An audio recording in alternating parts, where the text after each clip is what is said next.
إن الحمد لله نحمده ونستعينه ونستغفره ونعوذ بالله من شرور أنفسنا ومن سيئات أعمالنا من يهده الله فلا مضل له ومن يضلل فلا هادي له وأشهد أن لا إله إلا الله وحده لا شريك له وأشهد أن محمدا عبده ورسوله أما بعد فقد قال الله عز وجل في محكم التنزيل والفرقان العظيم فأعوذ بالله من الشيطان الرجيم بسم الله الرحمن الرحيم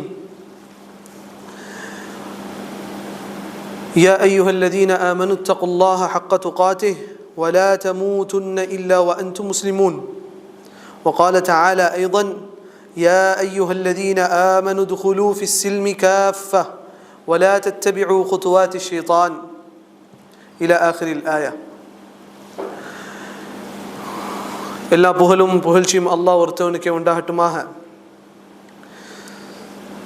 சலாத்தும் சலாமும் சலவாத்தும் ரசூலுல்லாஹி ஸல்லல்லாஹு அலைஹி வஸல்லம் அவர்கள் மீதும் அவர்களை பின்பற்றி வாழ்ந்த சஹாபாக்கள் அவர்களையும் பின்பற்றி வாழ்ந்த நம் அனைவருக்கும் மீதும் அல்லாஹ் சுப்ஹானஹு வ தஆலா உண்டாகட்டுமாக என்று துஆ செய்தவனாக என்னுடைய இந்த உரையை ஆரம்பம் செய்கிறேன். இன்றைய இந்த உரையோட தலைப்பு அல்லாஹோட சட்டங்களை நாம் எவ்வாறு அணுகுகிறோம். இன்றைய காலத்தில் ரொம்ப முக்கியமாக பேசப்பட வேண்டிய ஒரு தலைப்புகளில் ஒரு தலைப்பு தான் இது. அல்லாஹோட சட்டத்தை ஏற்றுக்கொள்ளக்கூடிய மக்களாக நாம் இருக்கிறோம்.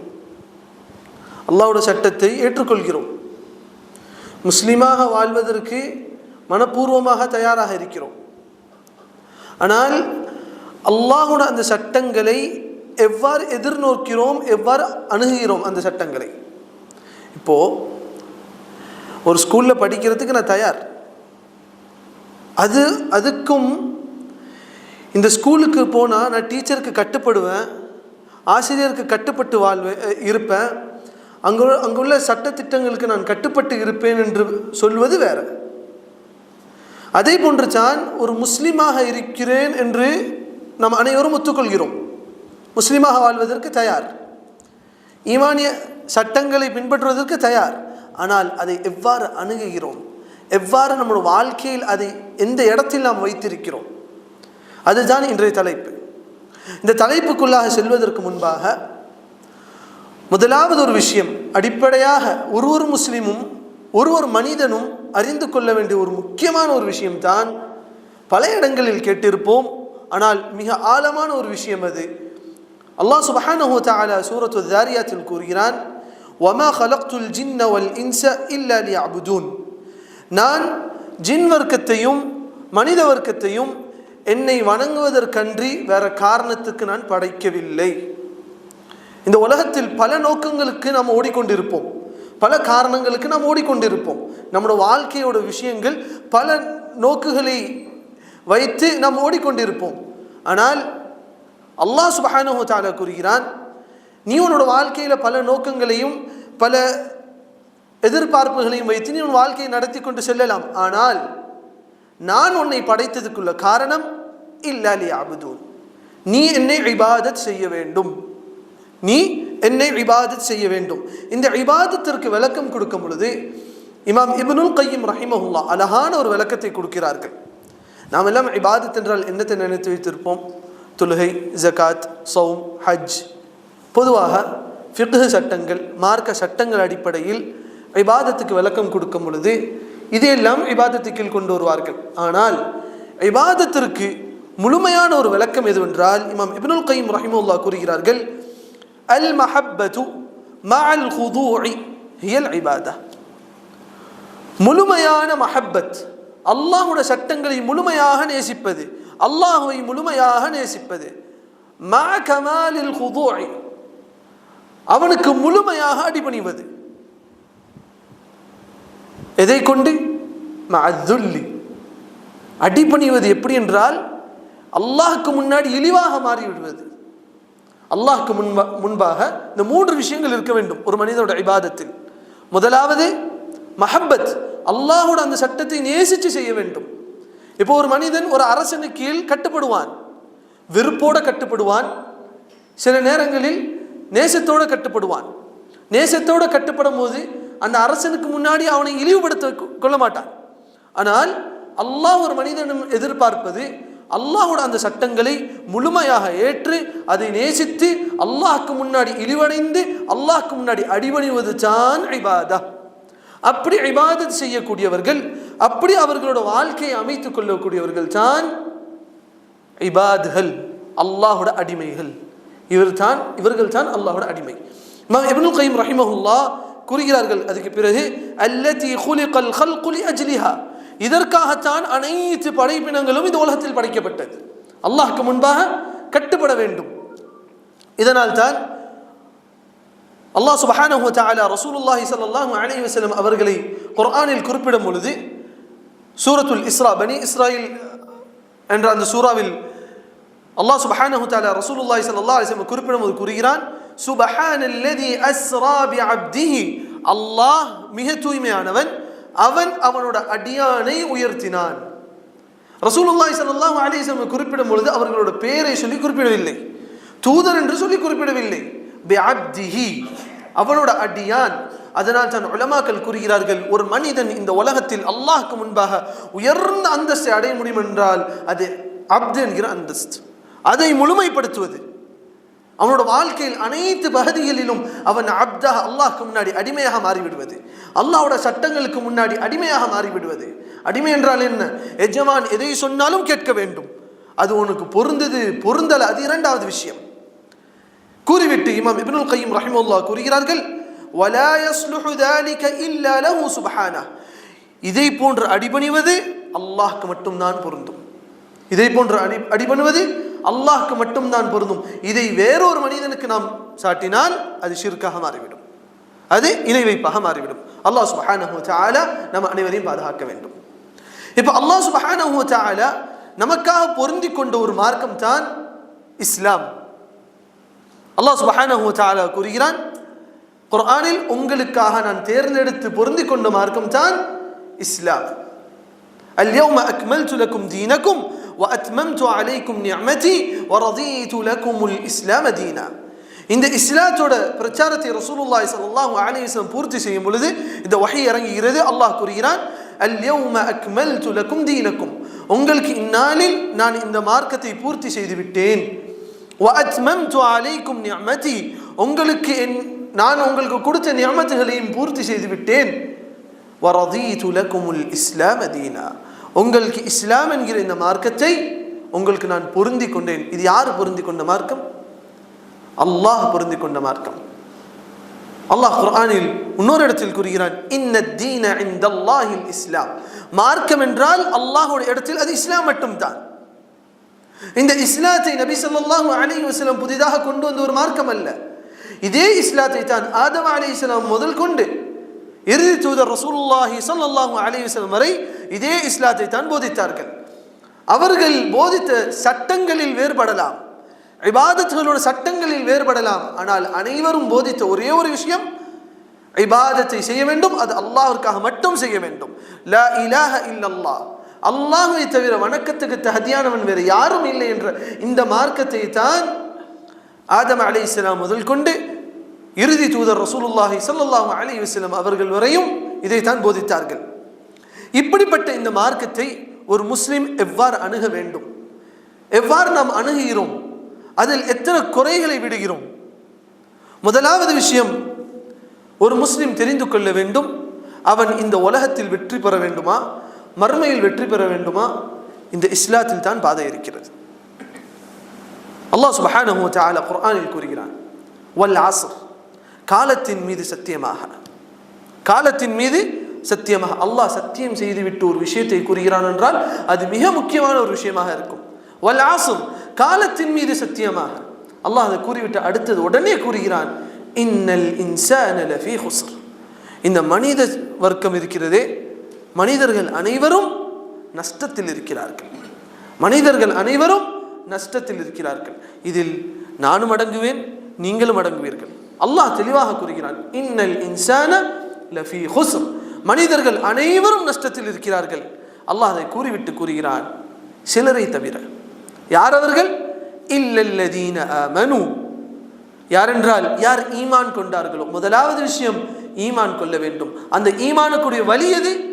கல்வியை கற்க வேண்டும். அந்த கல்வியின் மூலமாக ஈமான் கொள்வார்கள். வஅமிலுஸ் ஸாலிஹாத், நல்லறங்கள் செய்வார்கள், நல்ல அமல்கள் செய்வார்கள். வதவாஸௌ பில் ஹக், அவர்கள் செய்யக்கூடிய அந்த நல்ல அமல்களை பிறருக்கும் போதிப்பார்கள், அவர்களுடைய சகோதரர்களுக்கு எடுத்து வைப்பார்கள். இது சத்தியம், சத்தியத்தின் பக்கம் வாருங்கள் என்று சொல்லி. வதவாஸௌ பிஸ்ஸப்ர், அந்த சத்தியத்தை எடுத்து வைக்கும் பொழுது அவர்களுக்கு வரக்கூடிய நெருக்கடிகளை எதிர்கொண்டு பொறுமையாக இருப்பார்கள். இவர்களுக்கு வெற்றி உண்டு என்று அல்லாஹ் சுப்ஹானஹு வ தஆலா கூறுகிறான். இவர்கள் அல்லாம இந்த காரியங்களை செய்யாத எந்த மனிதனாக இருக்கட்டும் சரி, அவன் நஷ்டத்தில் தான் இருக்கிறான். இந்த உலகத்திலும் நஷ்டத்தில் இருக்கிறான், மறுமையில் செல்லும் பொழுதும் அவன் நஷ்டத்தில் தான் இருப்பான். அல்லாஹ் சுப்ஹானஹு வ தஆலா மற்றொரு வசனத்தில் கூறுகிறான், மன் அமில ஸாலிஹா, யார் நல்லறங்கள் செய்து, மன் அமில ஸாலிஹம் மின் ذكரின் அவ் உன்ஸா, அது ஆணாக இருக்கட்டும் சரி, பெண்ணாக இருக்கட்டும் சரி, ஆண்களிலும் பெண்களிலும் யார் நல்ல அமல்கள் செய்கிறார்களோ அல்லாஹ் அவர்களுக்குரிய கூலியையும் அவர்களுக்கு இந்த உலகத்தில் எதை கிடைக்கும் என்று அல்லாஹ் கூறுகிறான். ஃபலனுஹியன்னஹு ஹயாத்தன் தய்யிபா, அந்த நல்ல அமல்களை அவன் செய்யும் பொழுது, அந்த இஸ்லாத்தின்படி அவன் வாழும் பொழுது, ஃபலனுஹியன்னஹு ஹயாத்தன் தய்யிபா, அவனுக்கு ஹயாத்துன் தய்யிபாவை அவன் வாழ வைப்பான் என்று அல்லாஹ் கூறுகிறான். இந்த ஹயாத்துன் தய்யிபாக்கு உலமாக்கள் விளக்கம் கூறும்போது கூறுகிறார்கள், சிலர் கூறினார்கள் அவனுக்கு இந்த உலகத்தில் ஹலாலான ரிஸ்கை அல்லாஹ் வழங்குவான், ஹலாலான ரிஸ்கை அல்லாஹ் வழங்குவான். ஒரு ஆலிமிடம் வந்து கேட்கப்பட்டது, நான் வறுமையில் இருக்கிறேன், வழியை சொல்லுங்கள். அவர் சொன்னார், இஸ்திக்ஃபார் செய்கின்ற. அடுத்தது கேட்டார்கள், எனக்கு செல்வத்தில் பல பிரச்சனைகள் இருக்கிறது. எல்லாத்துக்கும் சொன்னார்கள் இஸ்திக்ஃபார் செய்யுங்கள், இஸ்திக்ஃபார் செய்யுங்கள் என்று. இப்போ கேட்டார்கள், ஏன் எல்லாத்துக்கும் இஸ்திக்ஃபார சொல்றீங்கன்னு சொல்லும் பொழுது அவர்கள் கூறினார்கள், அல்லாஹ் கூறுகிறான், ஃபகுல்து இஸ்தக்ஃபிரு ரப்பக்கும் இன்னஹு கான கஃபாரா. அல்லாஹ் கூறுகிறான், நூஹ் அலைஹிஸ்ஸலாம் போதனை செய்தார்கள் அந்த மக்களுக்கு, நீங்கள் இஸ்திக்ஃபார் செய்யுங்கள், இன்னஹு கான கஃபாரா, அல்லாஹ் மன்னிக்க கூடியவனாக இருக்கிறான். யுர்சிலிஸ் ஸமா அலைக்கும் மித்ராரா, உங்களுக்கு வானத்திலிருந்து மழையை பொழிய செய்வான், அந்த மழையின் மூலமாக தான் உங்களுக்கு ரிஸ்க். யுர்சிலிஸ் ஸமா அலைக்கும் மித்ராரா வயும்திதுக்கும் பிஅம்வாலின் வபனீன வயஜஅல் லக்கும் ஜன்னாத்தின் வயஜஅல் லக்கும் அன்ஹாரா, உங்களுக்கு செல்வத்திலும் அல்லாஹ் பெருக்க செய்வான், உங்களோட பிள்ளை செல்வங்களிலும் அல்லாஹ் உங்களுக்கு பெருக்க செய்வான், அனைத்திலும் அல்லாஹ் உங்களுக்கு அதிகரிப்பான். இதன் காரணமாக இஸ்திக்ஃபார்.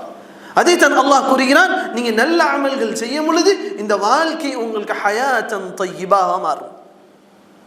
இதுக்கு எதிர்மறையாக ஒரு மனிதன் வாழ்ந்தால் அல்லாஹ் குர்ஆனில் கூறுகிறான், وَمَنْ أَعْرَضَ عَنْ ذِكْرِي, யார் என்னோட நினைவூட்டலை விட்டு, என்னோட நினைவை விட்டு யார் ஒதுங்கி விடுகிறானோ, யார் புறக்கணித்து விடுகிறானோ, فَإِنَّ لَهُ مَعِيشَةً ضَنْكَا, அவனுக்கு நெருக்கடியான ஒரு வாழ்க்கையை அல்லாஹ் வைத்திருக்கிறான். இப்போ முதலாவது புரிந்து கொள்ள வேண்டும், ஒரு மனிதனுக்கு இந்த உலகத்தில் வெற்றி வேண்டுமா, மறுமையில் வெற்றி வேண்டுமா, இந்த இஸ்லாத்தில் தான் இருக்கிறது.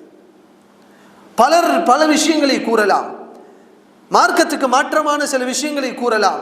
அதை செய்தால் உங்களுக்கு வருமானம் பெருகும், அதை செய்தால் நீங்க நன்றாக வாழலாம், அதை செய்தால் நீங்க இன்பமாக இருக்கலாம் என்று பல திட்டங்களை இந்த உலகம் உங்களுக்கு கொடுக்கலாம். ஆனால் தெரிந்து கொள்ளுங்கள், ஹயாத்தும் தய்யிபா, அல்லாஹ் வாக்களித்த அந்த நல்ல வாழ்க்கை என்பது மன் அமில சாலிஹா, யார் நல்ல அமல்கள் செய்கிறார்களோ அவர்களுக்கு தான். இதுக்கு இன்னொரு விளக்கம் உலமாக்கள் கொடுத்தார்கள். ஹயாத்தும் தய்யிபாக்கு இன்னொரு விளக்கம் கொடுத்தார்கள், அல் கனாஅ, அல்லாஹ் அவனோட வாழ்க்கையில் போதும் என்ற அந்த தன்மை அல்லாஹ் கொடுப்பான். சிலர் இருப்பார்கள், சம்பாதித்து கொண்டு இருப்பார்கள், சம்பாதிக்க சம்பாதிக்க பத்தாது, சம்பாதிக்க சம்பாதிக்க செலவும் அதிகமாகும். உதாரணத்துக்கு 200 ரியால் சம்பாதிச்சுட்டு இருப்பார், அதுக்குரிய செலவு வரும். 300 ரியால் சம்பாதிப்பார், நிம்மதியாக இருக்கலாம் நினச்சி 300க்கு போவார், செலவு வரும். 500க்கு மாறுவார், செலவு வரும். அல்லாஹ் பரக்கத்தை எடுத்து விடுவான், போதும் என்ற தன்மை மனதிலிருந்து எடுத்து விடுவான். சிலருக்கு அல்லாஹ், சிலருக்கு வெறுமனே அவர்கள் 150 ரியால் சம்பாதிப்பார்கள், அவர்களோட குடும்பம் ஊரிலும் நன்மையான ஒரு முறையில் வாழ்ந்து கொண்டிருக்கும், அவரும் இங்கே அழகான முறையில் வாழ்ந்து கொண்டிருப்பார்கள். காரணம் என்ன? மன் அமில சாலிஹா, யார் நல்ல அமல் செய்கிறாரோ. மூன்றாவது ஒரு விளக்கத்தை கொடுத்தார்கள் உலமாக்கள். அல்லாஹ் ஒரு மனிதன் நல்ல அமலை செய்யும் பொழுது அடுத்த நல்ல அமலுக்கு அல்லாஹ் அவனை தௌஃபீக் செய்வான். ஒரு நல்ல அமலை செய்து விடுகிறான் என்றால் அது உலமாக்கள் கூறுகிறார்கள், நீங்க ஒரு நல்ல அமலை செய்து விட்டீர்கள் என்றால் அது அல்லாஹ்விடம் ஏற்றுக்கொள்ளப்பட்டதா இல்லையா என்று தெரிந்து கொள்ள வேண்டும் என்றால் அடுத்த நல்ல அமல் உங்களுக்கு இலகுவாக இருந்தால் தெரிந்து கொள்ளுங்கள், முன்பாக செய்த அந்த நல்ல அமல் அல்லாஹ்விடம் ஏற்றுக்கொள்ளப்பட்டது என்று நல்ல ஆதரவு வைக்க முடியும். அடுத்த நல்ல அமலுக்கு அல்லாஹ் தௌஃபீக் செய்வான். அடுத்த நல்ல அமலுக்கு அல்லாஹ் சுப்ஹானஹு வ தஆலா உங்களுக்கு வழியை லேசாக்குவான். இன்னும் சில உலமாக்கள் கூறினார்கள், ஒரு மனிதன் நல்ல அமல் இந்த உலகத்தில் செய்யும் பொழுது அவனுக்கு ஹயாத்தம் தய்யிபா கிடைக்கும் என்றால் அதுக்கு அர்த்தம் சொர்க்கம் என்று கூறினார்கள். இது அனைத்து அர்த்தங்களும் இங்கே பொருந்தும். அல்லாஹ் அதுக்கு பிறகு கூறுகிறான், فَلَنُحْيِيَنَّهُ حَيَاةً طَيِّبَةً وَلَنَجْزِيَنَّهُمْ أَجْرَهُمْ அவர்களுக்குரிய கூலியை மறுமை நாளில் அல்லாஹ் சுப்ஹானஹு வ தஆலா வழங்குவான். இது முதலாவது விஷயம் தெரிந்து கொள்ள வேண்டும். உலக வெற்றியும் மறுமை வெற்றியும் எதில் இருக்கிறது? இந்த இஸ்லாத்தில் மட்டும்தான் இருக்கிறது. உலகத்தில் நீங்க நல்ல முறையில் வாழ வேண்டுமா, இன்பமான முறையில் வாழ வேண்டுமா, நல்ல முறையில் குடும்பத்தை நடத்த வேண்டுமா, இந்த இஸ்லாத்தில் தான் அதற்கு வழி இருக்கிறது. இதை விட்டு விட்டு ஒரு மனிதன் வழியை இந்த உலகத்தில் எந்த மூலையிலும் சென்று தேடலாம். அது மிக அழகாக இருக்கலாம். ஒன்று, அவன் இந்த உலகத்திலும் இறுதியில் தோல்வி அடைந்து விடுவான், மறுமையிலும் நிச்சயமாக தோல்வி அடைந்து விடுவான். இரண்டாவது முக்கியமான விஷயம், அல்லாஹும் அல்லாஹ்வோட தூதரோட சட்டமும் ஒன்று வந்துவிட்டால் இஸ்லாம் தான் அல்லாஹும் அல்லாஹ்வோட தூதரும் சொன்ன சட்டங்கள். அல்லாஹ் குர்ஆனில் கூறுகிறான், குல் அத்தீஉல்லாஹ வ அத்தீஉர் ரசூல், நபியே நீங்க கூறுங்கள் அவர்கள் அல்லாஹ்வுக்கு கட்டுப்படட்டும், பிறகு உங்களுக்கும் கட்டுப்படட்டும், தூதருக்கும் கட்டுப்படட்டும். இதுதான் இஸ்லாம். அல்லாஹ்வுக்கும் அல்லாஹ்வோட தூதருக்கும் கட்டுப்படுவது தான் இஸ்லாம். ரசூலுல்லாஹி ஸல்லல்லாஹு அலைஹி வஸல்லம் இறுதி நேரங்களில் கூறினார்கள், அவர்களுடைய வாழ்க்கையோட இறுதி நேரங்களில் கூறினார்கள், தரக்து ஃபீக்கும் அம்ரைன், உங்களிடம் இரண்டு விஷயங்களை விட்டு செல்கிறேன், லன் ததில்லு மா தமஸக்தும் பிஹிமா, அதை நீங்கள் பற்றி பிடிக்கும் வரையெல்லாம் நீங்கள் வழிகிட மாட்டீர்கள். முதலாவது கூறினார்கள் கிதாபுல்லாஹ், அல்லாஹ்வோட வேதம். இரண்டாவது கூறினார்கள் வசுன்னதி, என்னோட சுன்னத் என்று கூறினார்கள். இதுதான் இஸ்லாம். இந்த இஸ்லாத்தில் ஒரு சட்டம் ஒரு மனிதனுக்கு முன்பாக வரும்பொழுது அவன் என்ன செய்ய வேண்டும் என்றால் அது முழுமையாக அதுக்கு அடிபணிய வேண்டும். அவனோட அபிப்பிராயத்தை முன்பெடுத்து வைக்கக்கூடாது. உதாரணத்திற்கு ஒரு சட்டம் வருது, நீங்க இப்படிதான் செய்யணும், மார்க்கம் இதுதான் சொல்லுது என்று ஒரு சட்டம் வந்ததுக்கு பிறகு ஒரு ஆலிமோ அல்லது படித்தவர் ஒருத்தவர் உங்களுக்கு இது தாங்க மார்க்க சட்டம் என்று சொல்லும் பொழுது, இல்லைங்க மார்க்க சட்டம் அது இருக்குது, ஆனாலும் இதை செஞ்சா நல்லா இருக்கும் என்று சொல்வது மிக தவறான ஒரு விஷயம். அல்லாஹ் சுப்ஹானஹு வ தஆலா குர்ஆனில் கூறுகிறான், வமா கான லிமுஃமினின் வலா முஃமினத்தின் இதா கதல்லாஹு வ ரசூலுஹு அம்ரன் அன் யகூன லஹுமுல் கியரத்து மின் அம்ரிஹிம், ஒரு முஃமினான ஆணுக்கும் ஒரு முஃமினான பெண்ணுக்கும் இது பொருத்தமான விஷயம் அல்ல. எதுவென்றால் அல்லாஹும் அல்லாஹ்வோட தூதரோட கட்டளையும் வந்ததுக்கு பிறகு அவனோட அபிப்பிராயத்தை முன்வைத்து வைப்பது. அல்லாஹ்வோட கட்டளை இது என்று வந்ததுக்கு பிறகு அவனோட அபிப்பிராயத்தை முன்னெடுத்து வைப்பது. சில சகோதரர்களை பார்க்கலாம், வியாபாரங்கள் செய்வார்கள், வியாபாரத்தில் ஹலால் ஹராம் எல்லாம் இருக்கிறது. இன்றைய காலத்தில் எத்தனை பேருக்கு வியாபாரத்தில் ஹலால் ஹராம் தெரியும் என்று தெரியவில்லை. நம்ம சமுதாயத்துக்கு தெரிந்த வியாபாரத்தில் ஹலாலும் ஹராம் எதுவென்றால் வட்டி மட்டும்தான். வட்டி, சூது, இது ரெண்டும் ஹலால் ஹராம். இது அல்லாமல் எத்தனையோ ஹலால் ஹராம்கள் இருக்கிறது. மார்க்கம் சொல்லக்கூடிய ஹலால் ஹராம் எத்தனையோ விஷயங்கள் இருக்குது. இது அவன் கண்ணுக்கு முன்னாடி வரும் பொழுது, இதே அந்த ஆலிம் கூடாது என்று சொல்லும் பொழுது இவன் சொல்லுவான், நான் இத்தனை லட்ச ரூபாய் இன்வெஸ்ட்மெண்ட் போட்டுட்டேன், இப்போ ஒன்றும் பண்ண முடியாது, நான் அதை இப்படி மாற்றிக்கிறேன், அதை ஹலாலை நான் கன்வெர்ட் பண்ணிக்கிறேன், அது எப்படியாச்சும் நான் மாற்றிக்கிறேன் என்று சொல்லி அவனோட அபிப்பிராயத்தை முன்னெடுத்து வைப்பான். அல்லாஹ் கூறுகிறான், ஒரு முஃமினான ஆணுக்கும் ஒரு முஃமினான பெண்ணுக்கும் அல்லாஹ்வோட சட்டம் அவன் கண்ணுக்கு முன்னாடி வந்ததுக்கு பிறகு அவனோட அபிப்பிராயத்தை முன்னெடுத்து வைப்பது பொருத்தமான ஒரு விஷயம் அல்ல, அது கூடாது என்று அல்லாஹ் கூறுகிறான். இதுக்கு பின்புலத்தில் ஒரு சம்பவம் இருக்கிறது. ஒருமுறை ரசூலுல்லாஹி ஸல்லல்லாஹு அலைஹி வஸல்லம் அவர்களிடம் வளர்ந்த ஸெய்த் பின் ஹாரிஸா ரலியல்லாஹு அன்ஹு அவர்களுக்கு ஸைனப் பின் ஜஹ்ஷ் ரலியல்லாஹு அன்ஹா அவர்களை பெண் கேட்டு செல்கிறார்கள். ஸைனப் பின் ஜஹ்ஷ் ரலியல்லாஹு அன்ஹா அவர்களிடம் சென்று கூறுகிறார்கள், உங்களுக்கு நான் ஸெய்தை மணமுடித்து தர இருக்கிறேன், அப்பொழுது ஜெய்னப் ரலியல்லாஹு அன்ஹா கூறினார்கள், யா ரசூலல்லாஹ், உங்களுக்குனா நான் ஓகேன்னு சொல்லியிருப்பேன், ஆனால் ஜெய்துக்கு வேணாம் யா ரசூலல்லாஹ், நான் ஜெய்தை கல்யாணம் முடிப்பேன்னா விருப்பம் இல்லை யா ரசூலல்லாஹ். அப்போ அல்லாஹ் சுப்ஹானஹு வ தஆலா இந்த வசனத்தை இறக்குகிறான், நபியோட கட்டளை வந்ததுக்கு பிறகு உங்களோட அபிப்பிராயத்தை எடுத்து வைக்காதீர்கள். உடனே அந்த சஹாபியா ஜெய்னப் பின் ஜஹ்ஷ் ரலியல்லாஹு அன்ஹா கூறினார்கள், யா ரசூலல்லாஹ், நான் ஜெய்தை கல்யாணம் முடிப்பதற்கு திருமணம் முடிப்பதற்கு முழு சம்மதம் என்று சொல்லி திருமணம் முடித்தார்கள். அதே போன்று தான் ஜுலைபீப் ரலியல்லாஹு அன்ஹுவோட சம்பவம் ஒரு அருமையான சம்பவம். ஒரு முஃமின் சிந்திக்க வேண்டும், அவனோட ஈமான் இந்த இடத்தில் தான் சோதிக்கப்படுகிறது. ஜுலைபீப் ரலியல்லாஹு அன்ஹு அவர்கள் மதீனாவில் வாழ்ந்த சஹாபாக்களிலே அழகில் குறைவான ஒரு சஹாபி. ஒரு முறை ரசூலுல்லாஹி ஸல்லல்லாஹு அலைஹி வஸல்லம் கேட்டார்கள், ஜுலைபீபே, நீங்க திருமணம் முடிக்கவில்லையா? ரசூலுல்லாஹி ஸல்லல்லாஹு அலைஹி வஸல்லம் பொறுத்தவரையும் சஹாபாக்களை அவர்களோட வாழ்க்கை எவ்வாறு செல்கிறது, அவர்களோட வாழ்க்கையில் அவர்கள் எதையெல்லாம் எதிர்நோக்குகிறார்கள், அதில் எதெல்லாம் கஷ்டப்படுகிறார்கள், எதெல்லாம் உதவ முடியும், அவர்களுக்கு எதெல்லாம் அபிப்பிராயம் சொல்ல முடியும் என்று ரசூலுல்லாஹி ஸல்லல்லாஹு அலைஹி வஸல்லம் கண்காணித்துக் கொண்டே இருப்பார்கள். கேட்டார்கள், ஜுலைபீபே, நீ ஏன் திருமணம் முடிக்கவில்லை? இப்போ ஜுலைபீப் ரலியல்லாஹு அன்ஹு கூறினார்கள், யா ரசூலல்லாஹ், இந்த ஜுலைபீபுக்கு இந்த மதீனாவில் யார் பெண் கொடுப்பா?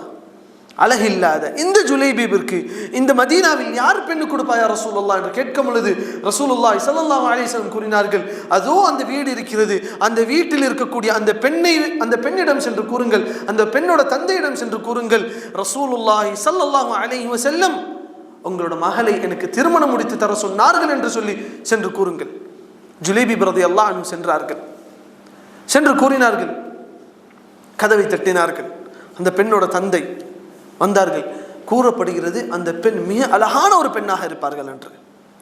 அப்போ பெண்ணோட தந்தை, ஒரு அழகான பொம்பளை பிள்ளையை பெற்றுட்டாலே இந்த வாப்பாமாருக்கு ஒரு தலகணம் ஒன்று வந்துடும், என் பிள்ளைக்கு இருக்கிறதுலே அழகான மாப்பிள்ளை தான், அவன் மார்க்கம் இருக்குது, மார்க்கம் இல்லை, ரெண்டாவது இவள்ற அழகுக்கு அழகு தான், அவளே அதை விரும்ப மாட்டா, அவளே மார்க்கத்தை விரும்பக்கூடிய ஒரு பெண்ணாக இருந்தாலும் இந்த தாய் தந்தையர்களோட ஒரு வற்புறுத்தல் இருக்கும், உன்னோட அழகுக்கும் உன்னோட ஸ்டேட்டஸ்க்கும் இவெல்லாம் வேணாம். அப்படி ஜுலைபீப் ரலியல்லாஹு அன்ஹு சென்று கூறுகிறார்கள், அந்த சஹாபியிடம் கூறுகிறார்கள், ரசூலுல்லாஹி ஸல்லல்லாஹு அலைஹி வஸல்லம் கட்டளையிட்டார்கள், உங்களோட மகளை எனக்கு திருமணம் முடித்து தர வேண்டும் என்று. பொதுவாக ஆண்கள் இருக்கிறார்களே, அடுத்தது எங்கே போவாங்க? மனைவிட்ட போய் பேசுவாங்க. கேட்டுட்டு இவர்களுக்கே வேணான்று தோணும், மனைவி வேணான்று சொன்னாங்கன்னு சொல்லி அனுப்பிடுவாங்க. அப்போ அந்த இடத்தில் மனைவியிடம் சென்று கூறுகிறார்கள், ரசூலுல்லாஹி ஸல்லல்லாஹு அலைஹி வஸல்லம் சொல்லி இந்த சஹாபிக்கு நம்மளோட மகளை கொடுக்க வேண்டும் என்று சொல்லி ரசூலுல்லாஹி ஸல்லல்லாஹு அலைஹி வஸல்லம் கட்டளை வருகிறது. அந்த பெண்மணி கொஞ்சம் வேணாமே இவங்களுக்கா என்று சொல்லி தயங்குகிறார்கள். இது அந்த பெண்மணிக்கு கேட்கிறது, அவர்களோட மகளுக்கு கேட்கிறது. அவர்கள் அந்த மகள் உள்ளே இருந்து கேட்டார்கள், ரசூலுல்லாஹி ஸல்லல்லாஹு அலைஹி வஸல்லம் கட்டளை வந்ததுக்கு பிறகும் அதை மறுக்கிறீர்களா? உங்களால் ரசூலுல்லாஹி ஸல்லல்லாஹு அலைஹி வஸல்லம் கட்டளை வந்ததுக்கு பிறகும் அதை உங்களால் மறுக்க முடியுதா என்று கேட்டு கூறினார்கள், நான் கல்யாணம் முடித்தால் ஜுலைபீபை மட்டும்தான் நான் திருமணம் முடிப்பேன் என்று சொல்லி ஜுலைபீப் ரலியல்லாஹு அன்ஹு மனம் முடித்தார்கள். இதுதான் ஈமான் சோதிக்கப்படக்கூடிய ஒரு இடம். ரசூலுல்லாஹி ஸல்லல்லாஹு அலைஹி வஸல்லம் கூறினார்கள் ஹதீஸில், உங்களிடம் பெண்ணை பெற்றெடுத்த தந்தை அவர்களுக்கு ரசூலுல்லாஹி ஸல்லல்லாஹு அலைஹி வஸல்லம் உபதேசம் செய்தார்கள், உங்களிடம் ஒரு வாலிபன் வந்து அவனோட மார்க்கத்தை நீங்கள் புரிந்து கொள்கிறீர்கள், அவனோட ஒழுக்கத்தை நீங்கள் புரிந்து கொள்கிறீர்கள், அப்படிப்பட்ட ஒரு வாலிபன் உங்களிடம் வந்து உங்களோட மகளை மனம் முடிப்பதற்கு கேட்டால் ஃபஸவ்விஜு, உங்களோட மகளை அவனுக்கு திருமணம் முடித்து கொடுங்கள். இல்லை என்றால் இந்த உம்மத்தின் மத்தியில் நீங்கள் ஃபித்னாவை பார்ப்பீர்கள். இன்றைய காலத்தில் எத்தனை பிள்ளைகளுக்கு தீனை முன்வைத்து கல்யாணம் முடித்து கொடுக்கப்படுகிறது, மார்க்கத்தை பார்த்து கல்யாணம் முடித்து கொடுக்கப்படுகிறது. அல்லாஹ்வோட மார்க்கமும் இதெல்லாம் பின்னாடி ஒதுக்கி வைக்கப்படுகிறது. முதல்ல என்னத்தை பார்க்குறாங்க? செல்வம் இருக்குதா, நல்ல குடும்பமா, எல்லாத்தையும் பார்த்துட்டு கடைசியில் தீனை பார்க்குறாங்க. சில குடும்பங்கள் அதையும் பார்ப்பதில்லை. சில குடும்பங்களில் சொல்லப்படுது, மாப்பிள்ளை சிகரெட் அடிப்பாராம், பொண்ணு வீட்டில் என்ன சொல்கிறாங்க, இந்த காலத்தில் யாருங்க சிகரெட் அடிக்கலை, எல்லாரும் அடிக்கிறாங்க. மாப்பிள்ளைக்கு தொழுகை இல்லையா, இதெல்லாம் தொழுகை பழக்கப்படுத்திக்கிறலாங்க, வந்துடும். மாப்பிள்ளைக்கு செல்வம் இல்லையா, தொழுகை எல்லாம் இருக்குதான், மாப்பிள்ளைக்கு செல்வம் இல்லையா, அங்கே ஈமான் வராது, அல்லாஹ் செல்வத்தை கொடுப்பான் என்று அங்கே ஈமான் வராது. ரசூலுல்லாஹி ஸல்லல்லாஹு அலைஹி வஸல்லம் கூறினார்கள், உங்களிடம் ஒரு ஆண் மகன் வந்து அவனோட தீனை நீங்கள் புரிந்து கொள்கிறீர்கள், அவனோட ஒழுக்கத்தை நீங்கள் புரிந்து கொள்கிறீர்கள், அவன் உங்கள் மகளை திருமணம் முடிப்பதற்கு கேட்டு வந்தால் ஃபஸவ்விஜூ, அவனுக்கு நீங்கள் திருமணம் முடித்துக் கொள்ளுங்கள். இந்த உம்மத்தில் எத்தனை ஃபித்னாக்களை பார்க்கிறோம். ஏன்? அல்லாஹ்வோட தூதரோட சட்டம் வந்ததுக்கு பிறகு நம்மளோட அபிப்பிராயத்தை முன்னெடுத்து வைக்கிறோம். இதை எடுத்து வைத்தால் அந்த உம்மத்தில் ஃபித்னாவை பார்ப்போம். அல்லாஹ் சுப்ஹானஹு வ தஆலா கூறுகிறான், வமன் யஅஸில்லாஹ வ ரசூல, அல்லாஹ்வோட தூதரோட சட்டம் வந்ததுக்கு பிறகும் அதுக்கு யார் மாறு செய்வானோ ஃபகத் ضل ضلالا முபீனா, அவன் தெளிவான வழிகேட்டில் இருக்கிறான். தெளிவான வழிகேட்டுக்கு ஒரு உதாரணம் கூறுவார்கள். ஒரு மனுஷன் சென்னையிலேருந்து ட்ரெயின் ஏறி அவன் போக வேண்டிய இடம் மும்பையாக இருந்து அவன் போய் குஜராத்தில் இறங்கினா எப்படி ஒரு தெளிவான வழிகேடோ அதே போன்ற ஒரு தெளிவான வழிகேட்டில் அவன் இருக்கிறான். அல்லாஹோட பாதையை விட்டுவிட்டு அல்லாஹோட சட்டத்தை ஏற்று நடப்பதை விட்டுவிட்டு அவனோட அபிப்பிராயத்தில் செல்கிறானே ஃபகத் ضل ضلالا முபீனா, அவன் தெளிவான வழிகேட்டில் இருக்கிறான். இப்போ முக்கியமான ஒரு விஷயம், அல்லாஹோட சட்டத்தை அணுகுகிற விஷயத்தில் முதன்மையில் அல்லாஹோட சட்டத்தில் வைத்து விட வேண்டும். நம்மளோட அபிப்பிராயத்தை அதுக்கு முன்பாக வைத்து விட்டால் அந்த இடத்தில் ஃபித்னா நடக்கும். அந்த இடத்தில் ஃபித்னாக்களும் ஃபசாதுகளும் அதிகரிக்கும்.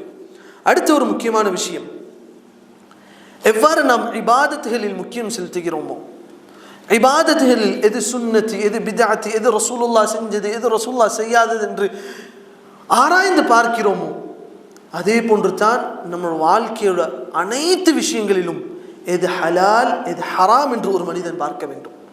அல்லாஹ் சுப்ஹானஹு வ தஆலா குர்ஆனில் கூறுகிறான், யா அய்யுஹல்லதீன ஆமனூ, ஓ ஈமான் கொண்டவர்களே, இத்தகுல்லாஹ ஹக்க துகாத்தி, அல்லாஹ்வை அஞ்சிக் கொள்ளுங்கள், அவன் எந்த முறையில் அஞ்சப்பட வேண்டுமோ அந்த முறையில் அல்லாஹ்வை அஞ்சிக் கொள்ளுங்கள். அல்லாஹ் கூறிவிட்டு கூறுகிறான், வலா தமூதுன்ன இல்லா வ அன்தும் முஸ்லிமூன், அல்லாஹ்விடம் முஸ்லிமாக இருக்கிற தவிர வேற நிலையில் நீங்கள் மரணித்து விடாதீர்கள். அப்ப இந்த முறையான தக்வா என்றால் என்ன? முறையான தக்வா என்றால் என்ன? சிம்பிளான ஒரு விஷயம்தான். ரசூலுல்லாஹி ஸல்லல்லாஹு அலைஹி வஸல்லம் அவர்கள் கூறினார்கள், அபூ ஹுரைரா ரலியல்லாஹு அன்ஹு இந்த ஹதீஸை அறிவிக்கிறார்கள். ரசூலுல்லாஹி ஸல்லல்லாஹு அலைஹி வஸல்லம் கூறுகிறார்கள், மா நஹைதுக்கும் அன்ஹு ஃபஜ்தனிபூஹ், நான் உங்களுக்கு எதையெல்லாம் தடுத்தேனோ அதை விட்டு தவிர்ந்திருங்கள். இது வெறுமனே இபாதத்தில் மட்டுமா? இல்லை, வாழ்க்கையோட எல்லா பகுதிகளிலும் உங்களுக்கு ஒரு விஷயத்தை தடுத்திருக்கிறனா தவிர்ந்திருங்க. அது உங்களுக்கு பொருந்தலை. ரெண்டாவது விஷயம், ரசூலுல்லாஹ் இதை தடுத்து விட்டார்கள், மார்க்கத்தில் இது தடை செய்யப்பட்டு விட்டது, தவிர்ந்திருங்கள். வமா அமர்துக்கும் பி, உங்களுக்கு நான் எதை கட்டளையிட்டேனோ ஃபஅது மின்ஹு மஸ்ததஅதும், உங்களுக்கு முடிந்த அளவு அதை செய்யுங்கள். இப்போ இதில் தான் நம்ம உம்மத்தில் ஒரு பெரிய குழப்பம் இருக்குது. ரசூலுல்லாஹி ஸல்லல்லாஹு அலைஹி வஸல்லம் தடுத்ததை விட்டு நான் தவிர்ந்திருக்கிறேன், பிரச்சனை இல்லை. நான் குடிக்கிறது இல்லை, சிகரெட்டு பிடிக்கிறது இல்லை, ஹராமான வியாபாரம் செய்கிறது இல்லை, இதெல்லாம் ஓகே. ஆனால் ரசூலுல்லாஹ் ரெண்டாவது ஒன்று சொன்னாங்களே, வமா அமர்துக்கும் மின்ஹு ஃபஅது மின்ஹு மஸ்ததஅதும், உங்களுக்கு நான் எதை கட்டளையிட்டனோ உங்களுக்கு முடிந்த அளவு செய்யுங்க. இந்த முடிந்த அளவு செய்யுங்கள் என்று சொல்வதற்கு அர்த்தம் என்ன? என்னால் இது செய்ய முடியும், நான் செய்வேன், எனக்கு இது விருப்பம் இல்லை, நான் செய்ய மாட்டேன், இதுதான் அதுக்கு அர்த்தமா? இல்லை சகோதரர்களே. ஒரு மனிதனால் இதற்கு உதாரணம் தான் ரசூலுல்லாஹி ஸல்லல்லாஹு அலைஹி வஸல்லம் கூறினார்கள், தொழுகை நின்று தொழுவுங்கள், ஃபஇல்லம் தஸ்ததி, உங்களுக்கு முடியவில்லை என்றால் உட்கார்ந்து தொழுவுங்கள், அதுவும் முடியவில்லை என்றால் படுத்துக்கொண்டு தொழுவுங்கள், அதுவும் முடியவில்லை என்றால் செய்கையில் தொழுவுங்கள் என்று ரசூலுல்லாஹி ஸல்லல்லாஹு அலைஹி வஸல்லம் சொல்லி தந்தார்களே, இதுதான் அதற்கு உதாரணம். எனக்கு உடலால் முடியவில்லை, என்னால் செய்ய முடியாது, அதை விட்டு தவிர்ந்திருங்கள், அல்லாஹ் உங்களை பிடிக்க மாட்டான். என்னால் ஹஜ் உம்ரா என்னால் செய்ய முடியவில்லை, அல்லாஹ் உங்களிடம் கேள்வி கேட்க மாட்டான். என்னால் நோன்பு பிடிக்க முடியவில்லை, அல்லாஹ் எதை செய்ய சொன்னானோ அதை செய்யுங்கள், இதுதான் அல்லாஹ் கூறக்கூடிய உங்களுக்கு முடிந்த அளவு செய்யுங்கள். ஆனால் நம்ம உம்மத்தில் பார்க்கிறோம், எனக்கு இதில் விருப்பம் இருக்குது, நான் இது செய்வேன், இதில் எனக்கு விருப்பம் இல்லை, நான் இதை செய்ய மாட்டேன். அல்லாஹ் சுப்ஹானஹு வ தஆலா இப்படி தீனோட மார்க்கத்தோட சில விஷயங்களை நான் பின்பற்றுவேன், சில விஷயங்களை நான் விட்டு விடுவேன், இதை யாரோட குணம் என்று அல்லாஹ் கூறுகிறான். அல்லாஹ் குர்ஆனில் கேட்கிறான், அஃபதுமினூன பிபஅதில் கிதாபி வ தக்ஃபுரூன பிபஅத், யூதர்களை பார்த்து அல்லாஹ் இந்த கேள்வியை கேட்கிறான். வேதத்தோட சில விஷயங்களை நீங்க நம்புறீங்க, சில விஷயங்களை நீங்க செய்கிறீர்கள், வ தக்ஃபுரூன பிபஅத், சில விஷயங்களை நீங்க விட்டு விடுகிறீர்கள். இதற்கு பின்னாடி ஒரு சம்பவம் இருக்குது. யூதர்கள் மொத்தம் 3 கோத்திரமாக இருந்தார்கள். அவுஸ் என்கிற அந்த மதீனாவில் வாழக்கூடிய காஃபிர்களோட, அவர்கள் காஃபிராக முதல்ல இருந்தார்கள், அவர்களோட ஒப்பந்தம் போட்டவர்களாக இருந்தார்கள். மீதி 2 கோத்திரங்கள் கைனுகா மற்றும் குறைதா என்ற மீதி 2 கோத்திரங்கள் ஹஸ்ரஜ் என்கிற காஃபிர் கோத்திரத்தோட ஒப்பந்தம் போட்டவர்களாக இருந்தார்கள். அல்லாஹ் வேதத்தில் தௌராத்தில் யூதர்களுக்கு கட்டளையிட்டது என்னது? நீங்கள் ஒத்தவங்க கொலை செய்து கொள்ளாதீர்கள். ஆனால் இவர்கள் என்ன செய்வார்கள் என்றால், இந்த யூதர்கள் இந்த அவுசுக்கும் ஹஸ்ரஜுக்கும், அதாவது இந்த காஃபிரான முஷ்ரிக்கான 2 கோத்திரத்துக்கும் சண்டை வரும் பொழுது இவர்கள் என்ன செய்வார்கள் என்றால், நாங்கள் அவுசோட தானே நாங்கள் ஒப்பந்தம் போட்டோம், நாங்கள் அவங்களோட நின்று போர் செய்கிறோம். எதிர்த்து நின்று போர் செய்யக்கூடிய ஒரு யூதன் அதை பார்க்க மாட்டார்கள், போர் செய்வார்கள், அடிப்பார்கள். இதைத்தான் இன்றைய காலத்தில் பார்க்கிறோம். கட்சிகளும் கோத்திரங்களும் எங்களுக்கு இவங்களோட தான் கூட்டணி, எதிர்த்தரப்பில் இருக்கக்கூடிய முஸ்லீமாக இருக்கட்டும், சண்டைக்கு செல்வோம், அடிப்போம், அவன் முஸ்லீமாக இருக்கட்டும். இப்படிப்பட்ட இவர்கள் என்ன செய்வார்கள் என்றால், போருக்கு செல்வார்கள். போருக்கு சென்றதுக்கு பிறகு அந்த யூதனை இந்த யூதன் கைது எடுத்துருவான், இந்த யூதனை அவன் கைது எடுத்துருவான். அப்புறம் என்ன பண்ணுவாங்க என்றால், அவன் இவனை விடுவித்து விடுவான், இவன் அவனை விடுவித்து விடுவான். ஏங்க விட்டீங்க என்று கேட்கும்போது கூறுவார்கள், தௌராத்தில் எங்களுக்கு அப்படித்தான் கட்டளையிடப்பட்டிருக்கிறது. அதே தௌராத்தில் தான் உங்களுக்கு கட்டளையிடப்பட்டிருக்கிறது, ஒரு யூதன் இன்னொரு யூதனோட போர் செய்ய வேண்டாம். அதை விட்டு விட்டார்கள், அந்த சட்டத்தை விட்டு விட்டார்கள். அடுத்த ஒரு சட்டத்தை மட்டும் எடுத்துக்கொண்டார்கள். இந்த நிலையை பார்த்து தான் அல்லாஹ் கேட்கிறான்,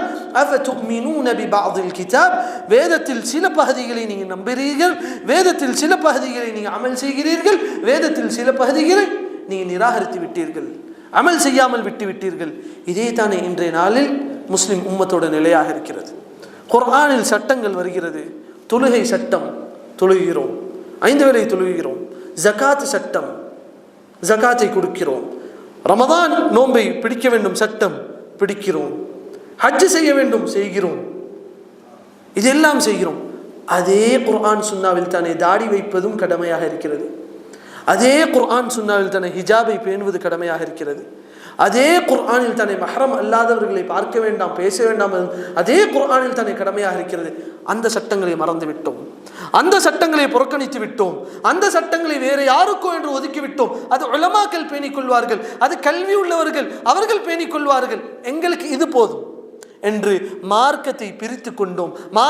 மார்க்கத்தில் சிலதை நம்பிவிட்டோம், சிலதை விட்டுவிட்டோம். அல்லாஹ் குர்ஆனில் கூறுகிறான், சூரத்துல் பக்ராவில் அல்லாஹ் கூறுகிறான், யா அய்யுஹல்லதீன ஆமனு, ஓ ஈமான் கொண்டவர்களே. அல்லாஹ் யாரை அழைக்கிறான்? காஃபிரை அழைக்கவில்லை. ஓ ஈமான் கொண்டவர்களே, உத்ஹுலு ஃபிஸ்ஸில்மி காஃபா, மார்க்கத்தில் முழுமையாக நுழைந்து விடுங்கள். அங்க ஒரு கால், இங்கே ஒரு கால். பள்ளியில முஸ்லிம், வீட்டுக்கு வந்தா கலாச்சாரம் கிறிஸ்டியன். பள்ளியில முஸ்லிம், ஸ்கூலுக்கு போன கலாச்சாரம் கிறிஸ்டியன் கலாச்சாரம். எங்க போய் கொண்டிருக்கிற இந்த முஸ்லிம் உம்மத்? அல்லாஹ் சுப்ஹானஹு வ தஆலா எச்சரிக்கிறான், ஃபல்யஹ்தரில்லதீன யுகாலிஃபூன அன் அம்ரி, அல்லாஹ்வுட சட்டத்திற்கு மாறு செய்யக்கூடியவர்களுக்கு அல்லாஹ் எச்சரிக்கிறான். அன் துஸீபஹும் ஃபித்னா, அவர்களுக்கு ஃபித்னா வந்து அண்டும், அவர்களை ஃபித்னா வந்து நெருங்கும், அவர்கள் ஃபித்னாவில் உள்ளாக்கப்படுவார்கள். அவ் யுஸீபஹும் அஸாபுன் அலீம், அல்லது அவர்களுக்கு வேதனை தரக்கூடிய ஒரு அஸாப் வந்து இறங்கும். சகோதரர்களை சிந்தித்து பாருங்கள். ரசூலுல்லாஹி ஸல்லல்லாஹு அலைஹி வஸல்லம் நமக்கு கட்டளையிட்டார்கள், உஃபு அல்லிஹா, தாடியை விட்டு விடுங்கள். ரசூலுல்லாஹ்வோட கட்டளை. யாரோட கட்டளை? சிந்தித்து பாருங்கள். இப்ப கண்ணுக்கு முன்னாடி ரசூலுல்லாஹி ஸல்லல்லாஹு அலைஹி வஸல்லம் உங்களிடம் வந்து தாடியை விட்டு விடுங்கள், தாடியை வளருங்கள் என்று சொல்லும் பொழுது நம்மளோட பதில் எதுவாக இருக்கிறது? ஒரு ஆலிமிடம் என்ன பதிலை சொல்லுவோம்? கொஞ்சம் வயசாகட்டுங்க, 50 தாண்டட்டும், வளர்த்துக்குருவோம். சிந்தித்து பாருங்கள். இதே பதிலை உங்களால் ரசூலுல்லாஹி ஸல்லல்லாஹு அலைஹி வஸல்லம் முன்பாக இதே பதிலை கூற முடியுமா? இதே பதிலை ரசூலுல்லாஹி ஸல்லல்லாஹு அலைஹி வஸல்லம் மஹ்ஷரில், நீ என்னோட உம்மத்து தானே, உனக்கு கட்டளையிட்டு இருந்தேன் தாடியை வளர்க்க வேண்டும் என்று, இங்கே உன் தாடி என்று கேட்டால் நம்ம என்ன பதிலை கூறுவோம்? பொண்டாட்டிக்கு பிடிக்கலைங்க, ஸ்டைலா இல்லைன்னு சொல்லிட்டாங்கங்க என்று அல்லாஹ்க்கு முன்னாடியும் அவனோட தூதருக்கு முன்னாடியும் இந்த பதிலை கூற முடியுமா? சிந்தித்து பாருங்கள். இங்கே தான் நம்மளோட தீனை வைத்திருக்கிறோம். மார்க்கத்தை வெறும் இபாதத்துகளுக்கும் தொழுகைக்கும் நோன்புக்கும் சடங்கு சம்பிரதாயத்துக்கும் மட்டும் மார்க்கத்தை வைத்துவிட்டு வாழ்க்கையோட முறையில் தீனை மறந்து விட்டோம். ஒரு மனிதர், ஒரு காஃபிரான ஒரு மனிதர், ஒரு யூதன் இப்னு அப்பாஸ் ரலியல்லாஹு அன்ஹு கேட்கிறார், சல்மான் ஃபாரிசி ரலியல்லாஹு அன்ஹு கேட்கிறார், உங்களோட நபி உங்களுக்கு எல்லாத்தையும் சொல்லி தந்திருக்கிறாரா? உங்களோட நபி உங்களுக்கு எல்லாத்தையும் சொல்லி தந்திருக்கிறாரா என்று கேட்கும் பொழுது சல்மான் ஃபாரிசி ரலியல்லாஹு அன்ஹு சொன்னார்கள், எங்களோட நபி எங்களுக்கு எப்படி கழிவறைக்கு செல்ல வேண்டும், எப்படி சிறுநீர் கழிக்க வேண்டும், அதில் எதை பயன்படுத்த வேண்டும், இதை பயன்படுத்துங்கள், இதை பயன்படுத்தாதீர்கள், இங்கே நோக்கி உட்கார்ந்து கொள்ளுங்கள், இதை நோக்கி உட்காராதீர்கள் வரையும் எங்களோட நபி எங்களுக்கு கற்றுத்தந்தார்கள். ஆனால் இந்த உம்மத் தொழுகையிலும் ஜக்காத்திலும் சடங்கு சம்பிரதாயங்கள் மட்டும் நபியை பயன்படுத்தி கொண்டார்கள். வாழ்க்கையோட முறையில் நபியை மறந்து விட்டார்கள். இதே தான் பெண்களுக்கும். ஹிஜாபோட சட்டம் யாருக்கு இறங்கியது? வெறும் சஹாபி பெண்களுக்கு மட்டுமா? வெறும் உலமாக்களோட மனைவிகளுக்கு மட்டுமா? வெறும் உம்மத்தில் வாழக்கூடிய கல்வி உள்ளவர்களுக்கு மட்டுமா அந்த சட்டம்? இல்லை சகோதரர்களே, இதே சட்டம் அனைவருக்கும் இறங்குகிறது. அல்லாஹ் சுப்ஹானஹு வ தஆலா குர்ஆனில் கூறுகிறான், நபியே நீங்கள் கூறுங்கள், லி அஸ்வாஜிக், உங்களோட பெண்கள் உங்களோட மனைவியிடம் கூறுங்கள், வ பனாதிக், உங்களோட பெண் பிள்ளையிடம் கூறுங்கள். அடுத்தது அல்லாஹ் மூன்றாவது கூறினான், வனிசாஇல் முஃமினீன், முஃமினான ஆண்களோட மனைவியிடம் நீங்கள் கூறுங்கள், அவர்களோட வீட்டு பெண்களிடம் நீங்கள் கூறுங்கள், யுத்னீன அலைஹின்ன மின் ஜலாபிபிஹின், அவர்களோட ஹிஜாபை அவர்கள் போர்த்தி கொள்ளட்டும். யாருக்கு இறங்கிய சட்டம்? வெறும் சஹாபிய பெண்களுக்கு மட்டுமா? வரலாறை படிக்கும் பொழுது ரொம்ப எமோஷனலாகவும், வரலாறை படிக்கும் பொழுது கண்ணீர் கொட்டும். ஆனால் வாழ்க்கையோட முறையில் வரும் பொழுது, வாழ்க்கையில் அமல்படுத்துவதன் வரும் பொழுது மறந்து விடுகிறோம்.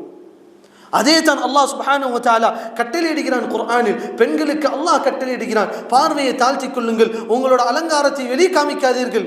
உலமாக்கள் இதில் எந்த அளவுக்கு கூறுகிறார்கள் என்றால், ஒரு பெண்ணோட முகமும் அலங்காரம் வெளிக்காமிக்காதீர்கள். ஆனால் சர்வ சாதாரணமாக பார்க்கிறோம். மஹ்ரம் அல்லாத எந்த ஆண்களை ஒரு பெண்ணு பார்க்க கூடாதோ சர்வ சாதாரணமாக பேசிக்கொண்டிருக்கிறார்கள். குடும்பங்களில் யாரிடம் பேசலாம், யாரிடம் பேசக்கூடாது, யாரோட அமரலாம், யாரோட அமரக்கூடாது, நமக்கு அந்த சட்டங்கள் தெரியவில்லை. ஒரு பெண் தன்னோட தந்தையோட அமரலாம், தன்னோட தந்தையோட கூட பிறந்தவர்களோட அமரலாம், தன்னோட தாயோட அமரலாம், தன்னோட தாயோட கூட பிறந்தவர்களோட அமரலாம், அவர்களோட பிள்ளைகளோட அமரக்கூடாது. ஆனால் நம்ம உம்மத்தில் பார்க்கிறோம், மாமா அமர்கிறார்கள், மச்சி, ஒரு வெக்கமும் இல்லை, சர்வசாதாரணமாக பழகி கொண்டிருக்கிறார்கள். இது எதை குறிக்கிறது என்றால், அல்லாஹோட சட்டத்தை நாம் புறக்கணித்து விட்டோம். அல்லாஹ் குர்ஆனில் கூறுகிறான், வமன் அஅரத அன் திக்ரி, என்னோட இந்த நினைவை விட்டு யார் புறக்கணிக்கிறார்களோ, யார் அதை புறக்கணிக்கிறார்களோ, فإن له معيشة ضنكا, அவனுக்கு நெருக்கடியான வாழ்க்கை உண்டு. ونحشره يوم القيامة أعمى, அவனை மறுமை நாளில் நாம் எழுப்பும் பொழுது கண் தெரியாத குருடனாக எழுப்போம்.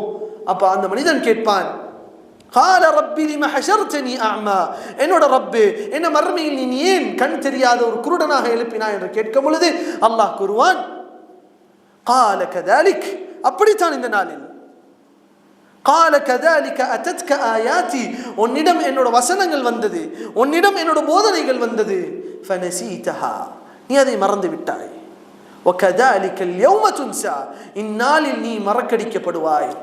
சகோதரர்களை சிந்தித்துக் கொள்ளுங்கள். இது தொழுகை விட்டவனுக்கு மட்டுமல்ல, நோன்பை விட்டவனுக்கு மட்டுமல்ல, மற்ற ஹஜ்ஜை விட்டவனுக்கு மட்டுமல்ல, அல்லாஹ்வோட தூதரும் எதையெல்லாம் வாஜிபாக ஆக்கினார்களோ, எதையெல்லாம் மார்க்கோட கடமையாக்கினார்களோ அதை விட்டவர்கள் அனைவருக்கும் இதே கதி தான். அல்லாஹ் மன்னிக்காமல் இருந்தால் தவிர, அல்லாஹ் மன்னித்தால் அவனோட மன்னிப்பு விசாலமானது. அந்த மன்னிப்பை இந்த இடத்தில் கேட்போம்.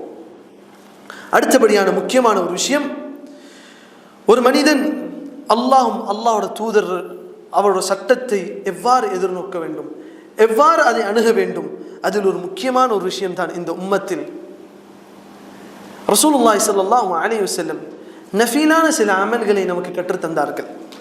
இப்போ ரமதானில் நோன்பு பிடிப்பது ஃபர்த், அது கடமையானது. மீதமுள்ள நாட்களில் திங்களும் வியாழனும் நோன்பு பிடிப்பது நஃபீல், உபரியான ஒரு சில வணக்கங்கள். தொழுகையில் வஹரை தொழுவது ஃபர்த், அதுக்கு முன்பின் சுன்னத்துகளை தொழுவது நஃபீல். ஆனால் இந்த உம்மத்தில் எப்படி நாம் மாறிவிட்டோம் என்றால், ஃபர்தை தொழுறாங்க, அது போதும், அதே நான் தொழுறேன், அதே பெரிய விஷயங்க. இந்த உம்மத்தில் நானே ஒரு பெரிய அவுலியாவாக கருதப்படுகிறேன், 5 வேளை தொழுறதே பெரிய அவுலியாவாக இருக்கிறேன், இதில் ஏங்க சுன்னத்தைலாம் தொழுவ சொல்கிறீங்க, இதில் ஏங்க திக்ர்லாம் பண்ண சொல்கிறீங்க என்று சொல்லி திக்ருகளையும் ஔராதுகளையும் சுன்னத்தான விஷயங்களையும் புறக்கணிக்கக்கூடியவர்களாக இருக்கிறோம். ரசூலுல்லாஹி ஸல்லல்லாஹு அலைஹி வஸல்லம் கூறினார்கள், சிறு பாவங்களை புறக்கணித்து விடாதீர்கள், சிறு பாவங்கள் ஒரு நாள் அது பெரும் பாவமாக வந்து நிற்கும்.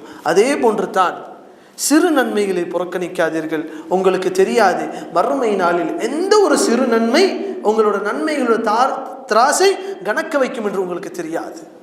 ரசூலுல்லாஹி ஸல்லல்லாஹு அலைஹி வஸல்லம் அழகான ஒரு ஹதீஸில் கூறுகிறார்கள். அபூ ஹுரைரா ரலியல்லாஹு அன்ஹு இந்த ஹதீஸை அறிவிக்கிறார்கள். சற்று சிந்தித்து பாருங்கள், இந்த உம்மத்தில் எத்தனை பேர் பாவம் செய்து கொண்டு பாவத்தில் மாட்டிக்கொண்டு பாவத்திலிருந்து எப்படி வெளியே வருவது என்று தெரியாமல் பல வகையான சிக்கலில் மாட்டிக்கொண்டிருக்கிறார்கள். அவர்களுக்கு ரசூலுல்லாஹி ஸல்லல்லாஹு அலைஹி வஸல்லம் கூறுகிறார்கள், இந்த ஒட்டுமொத்த உம்மத்துக்கும் ரசூலுல்லாஹி ஸல்லல்லாஹு அலைஹி வஸல்லம் கூறுகிறார்கள், வமா தகர்ரப இலைய அப்தி பிஷைஇன். அல்லாஹ் கூறுகிறான், என்னோட அடியான் என்னை நெருங்குவதிலே மிக நேசமான எனக்கு நேசமான ஒரு விஷயம் எதுவென்றால் மிம்மஃப்தரதுஹு அலைஹி, அவனுக்கு எதை நான் கடமையாக்குகிறேனோ அதை செய்து அவன் என்னிடம் நெருங்குவது. அல்லாஹ் அதை விரும்புகிறான். 5 வேளை தொழுவை தொழுது அல்லாஹ்விடம் நெருங்குகிறீர்களா? அல்லாஹ் விரும்புகிறான் உங்களை. அல்லாஹ் அதோடு நிப்பாட்டவில்லை. وَمَا يَزَالُ عَبْدِي يَتَقَرَّبُ إِلَيَّ بِالنَّوَافِلِ, என்னோட அடியான் அதோடு நிப்பாட்டி விடாமல் நஃபிலான வணக்கங்களை செய்கிறான், சுன்னத்தான வணக்கங்களை செய்கிறான், அதையெல்லாம் செய்து என்னிடம் நெருங்குகிறான். அவனோட நிலை எப்படி மாறுகிறது என்றால் ஹத்தா உஹிப்பா, அல்லாஹ் அவனை நேசிக்க ஆரம்பித்து விடுகிறான். சகோதரர்களே, அல்லாஹோட நேசம் ஒரு மனிதனுக்கு கிடைத்து விட்டால், அல்லாஹோட நேசத்துக்குரியவனாக ஒரு மனிதன் இந்த உலகத்தில் மாறிவிட்டால், அவனுக்கு அதை விட இந்த உலகத்தில் அவனுக்கு செல்வம் கிடைக்கவில்லையா, அவனுக்கு சந்தோஷம் இந்த உலகத்தில் கிடைக்கவில்லையா, அவனுக்கு எதுவும் கிடைக்கவில்லை என்றால் அல்லாஹோட மஹப்பத்து கிடைத்தால் போதும், சொர்க்கம் நுழைந்து விடலாம். அல்லாஹ் கூறுகிறான் ஹத்தா உஹிப்பா, நஃபிலான உபரியான வணக்கங்களை அவன் செய்து கொண்டே இருக்கிறான், அல்லாஹ் அவனை நேசிக்க ஆரம்பித்து விடுகிறான். فَإِذَا أُحِبَّهُ, அல்லாஹ் கூறுகிறான் فَإِذَا أَحْبَبْتُهُ, நான் அவனை நேசித்து விட்டால் كُنْتُ سَمْعَهُ الَّذِي يَسْمَعُ بِهِ, அவனோட செவியாக நான் மாறிவிடுகிறேன். وَبَصَرَهُ الَّذِي يُبْصِرُ بِهِ, அவன் பார்க்கக்கூடிய கண்ணாக நான் மாறிவிடுகிறேன். وَيَدَهُ الَّذِي يُبْطِشُ بِهِ, அவன் பிடிக்கக்கூடிய கரங்களாக நான் மாறிவிடுகிறேன். وَرِجْلَهُ الَّتِي يَمْشِي بِهِ, அவன் நடக்கக்கூடிய கால்களாக மாறிவிடுகிறேன். وَإِنْ سَأَلَنِي, அவன் என்னிடம் கேட்டால் أَعْطَيْتُ, நான் அவனுக்கு கொடுத்து விடுவேன். وَلَئِنِ اسْتَعَاذَنِي, அவன் என்னிடம் பாதுகாவல் தேடினால் لَأُعِيذَنَّ, அவனுக்கு நான் பாதுகாவலை வழங்கி விடுவேன். இப்போ இந்த ஹதீஸில் ஒரு விளக்கத்தை ரசூலுல்லாஹி ஸல்லல்லாஹு அலைஹி வஸல்லம் கொடுத்தார்கள். ஒரு விஷயத்தை ரசூலுல்லாஹி ஸல்லல்லாஹு அலைஹி வஸல்லம் கூறினார்கள், அல்லாஹ் பார்க்கக்கூடிய கண்ணாக மாறிவிடுவான். அதுக்கு அர்த்தம் என்ன? உலமாக்கள் கூறுகிறார்கள், அல்லாஹ் விரும்பக்கூடியதை மட்டும்தான் அவன் பார்ப்பான், அதை மட்டும்தான் அல்லாஹ் அவனுக்கு தௌஃபீக் செய்வான். கேட்கக்கூடிய காதாக மாறுவான். அதுக்கு அர்த்தம் என்ன? ஹராமை கேட்க மாட்டான், ஹலாலை கேட்கக்கூடியவனாக மாறுவான். எல்லோருக்கும் ஆசை ஹராமை விட வேண்டும், ஹராமை விட்டு ஒதுங்கி இருக்க வேண்டும். ஆனால் ஏன் முடியவில்லை? அல்லாஹ்வோட தூதரோட சட்டத்தையும் புறக்கணித்து விட்டோம், நஃபிலான தொழுகைகளையும் நஃபிலான அமல்களையும் புறக்கணித்து விட்டோம். எந்த அளவுக்கு என்றால் சுன்னத்துகளை தொழுவக்கூடியவர்கள் இந்த உம்மத்தில் அவுலியா என்று கருதப்படுகிறார்கள். சுன்னத்தை ஒரு மனிதன் தொழுகக்கூடியவர்கள் அவுலியாவாக கருதப்படுகிறார்கள். இதில் நடுவில் ஒரு விஷயம் சொல்லிக் கொள்கிறேன்.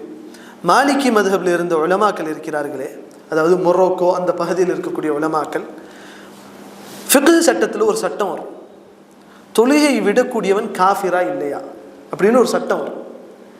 அந்த உலமாக்கள் இதை ஆய்வு செய்யும் பொழுது என்ன கூறினார்கள் என்றால், இது வெறும் ஆய்வுக்குத்தான் செய்யப்படும் என்று தவிர இது நடைமுறையிலே பார்க்க முடியாது. அர்த்தம் என்ன? நடைமுறையில் யாரும் தொழுகை விடக்கூடியவன் முஸ்லீமாக கருதப்பட மாட்டான். எந்த ஒரு முஸ்லீம் தொழுகை விட மாட்டான்.